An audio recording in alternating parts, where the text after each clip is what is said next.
Ladies and gentlemen, boys and girls, children of all. Wait, nope, that's not. Yo, what's going on, everybody? It's your boy Beast. Today's video is a little different. It's a good old WWE for life, brother. So, March 1st, Saturday. I'm doing a little premature. Today is January the 27th. It's a Thursday. We still have SmackDown to come on Friday.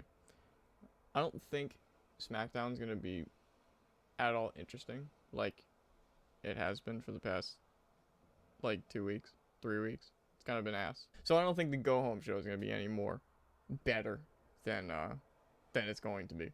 Going into this pay-per-view, we have, I believe, 1, 2, 3. We have four matches in one segment.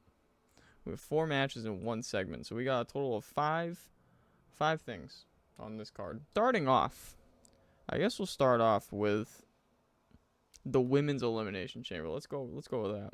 We have Liv Morgan, Bianca Belair, Alexa Bliss, Bayley, Naomi, and Roxanne Perez. Selfishly, I want Roxanne to win. The reason I want Roxanne to win is because they have already established her as the Iron Woman of the Royal Rumble. So why not? Why not make history and have Roxanne Perez go on to WrestleMania and become the youngest women's world champion of all time at, I believe, the age of 23. Why not? Let the prodigy become the head of the division. I think the title would, 1, look amazing on her. 2, she can carry a title. And 3, Rhea doesn't have to be pinned. So she can pin Io and it could be believable. And she doesn't have to get like a dominating pin. She can get like a sneaky little pin. She can kind of cheat. She can put her foot on the ropes. It's a triple threat match. Anything can happen. But, unfortunately, I don't think Roxanne Perez is winning this match. The only 2 that I think will win this match is either Bianca or Bayley. Bianca, when you look at this whole match, Bianca is probably the biggest threat to Rhea's title, and can actually match her in strength. And then Bayley, I mean, she's been teasing with Rhea to have that match, so I think it has to be one of those 2 that will come out in this match. My official prediction, as much as I want to say Roxanne, I think Bayley's winning this match because I think Bianca's gonna get tied into that Jade Cargill bullshit. Roxanne, she can. It's not like Roxanne and Bayley can really go on with that feud, and I feel like they already squashed that at NXT. So I think Bayley's winning the women's elimination chamber. Going on to a match that I believe everybody's excited for, and I mean that sarcastically. Tiffany Stratton, Trish Stratus versus Nia Jax and Candice LeRae. I know. Hold your excitement. I know. All right. I don't mean to shit on this match. I don't mean to shit on it, but it's really a nothing match. Going to the greatest manager of all time. Talking about what I've understood with wrestling is, why would I pay a ticket? Why should I care? And why are they fighting? Okay, those 3 rules.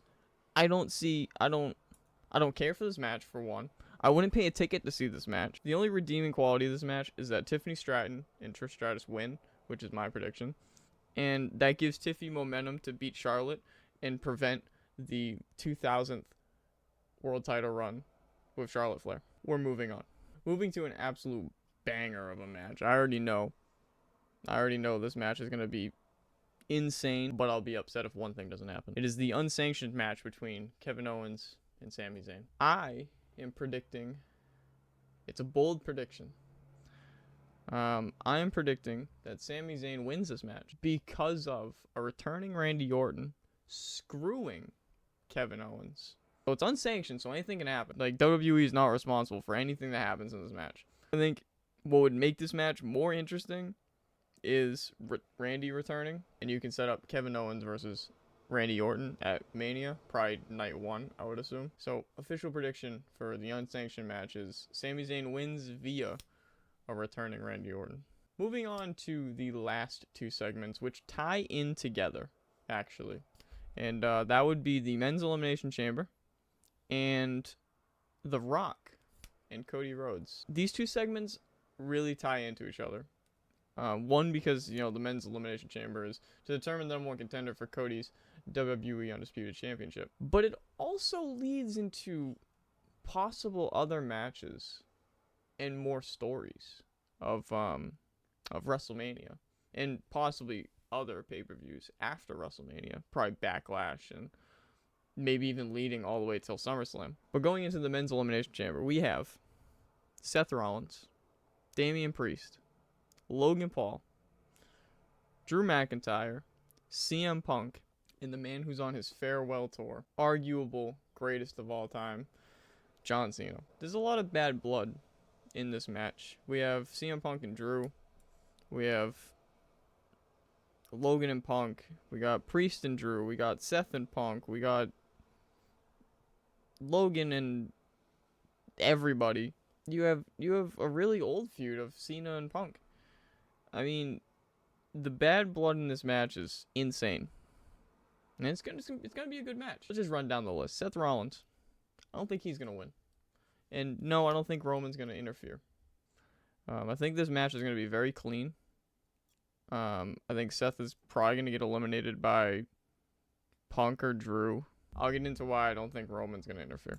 Damian, I don't sell a move Priest. I don't like Damian Priest. He can't sell a move to save his life. Absolutely pisses me off. Him as a world champion was eventful and very forgettable. So I don't really want to see him in a world title picture at all. Logan Paul. Drew McIntyre. The chosen one, aka DM Hunk. He's The Rock's guy. Do I think that Drew's winning this match? No. Nope. Not at all. I don't think Drew wins this match. I think Drew will have to wait on his world title push. CM Punk, a guy who's been wronged so many times, a guy who deserves a WrestleMania main event. But who else deserves that WrestleMania main event? Yes, the only person left, John Cena.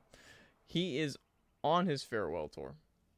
This man needs to come into Toronto with a golden shovel, possibly the pump-up shoes, and maybe the buzz cut. Maybe. Because Super Cena needs to show up. I don't see any possible way, and I know I've seen all these people on Twitter saying there's going to be a huge swerve in the men's elimination chamber, but if you look at all the swerves, none of them make sense and just make WrestleMania worse than it already is. I mean, we have Jey Uso versus Gunther because everybody wanted to see that match. That's going to be terrible. Yeah, just like all the other 11 times it's been. And I'm not hating on Jey Uso. I like Jey Uso, but personally, I can't find a good match that isn't a tag match that he had. And then you want me to believe that he's going to be a world champion and beat Gunther, who he's lost to like 13 times. No, it's not believable. That match is beside the point. We're talking about John Cena going on to WrestleMania to face Cody Rhodes for his 17th world title. Here is my theory going into WrestleMania and maybe even further down the line. This is my theory. So John Cena wins this Elimination Chamber, and then we go into the segment of Cody and The Rock. Cody Rhodes addressing The Rock about selling his soul to The Rock in probably the most weirdest segment The Rock's had in his whole career. I think what happens is Cody doesn't give an answer, because I think what happens is Cody gets interrupted by Roman Reigns, and Roman comes out pissed off because The Rock is choosing Cody Rhodes over his own cousin, his own bloodline. And I think it sets up Rock versus Roman at WrestleMania. Finally. And I know most people aren't, at least some people I know, aren't very excited to see Rock versus Roman. And neither am I, because I've been teased so much by it. Until I see the bell ring for that match, I'm not going to believe it's happening. And going into Mania, Cody, I think, every time he's asked about The Rock's offer, I think he just says no comment, and he doesn't say. I think Cody should stay conflicted till after WrestleMania, and I think the SmackDown after WrestleMania, he should address it again.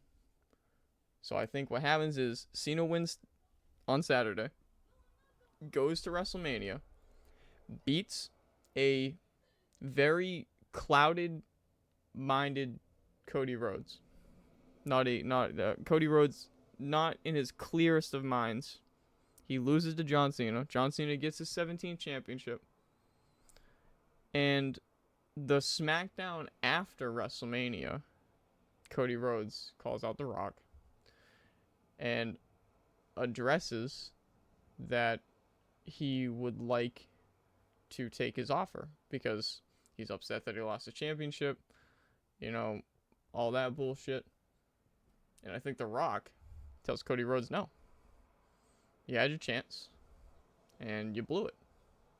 No.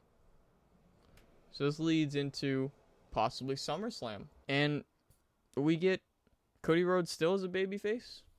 Kind of leaning towards, I'll do anything to be champion, heelish acts. So those have been my predictions for the 2025 Elimination Chamber in Toronto, March 1st, Saturday, I believe at 7 p.m. Let me know what you think about the predictions down in the comments below. Let me know your predictions as well for this pay-per-view if you are a big wrestling fan. It's been your boy Beast. I'm out. Peace.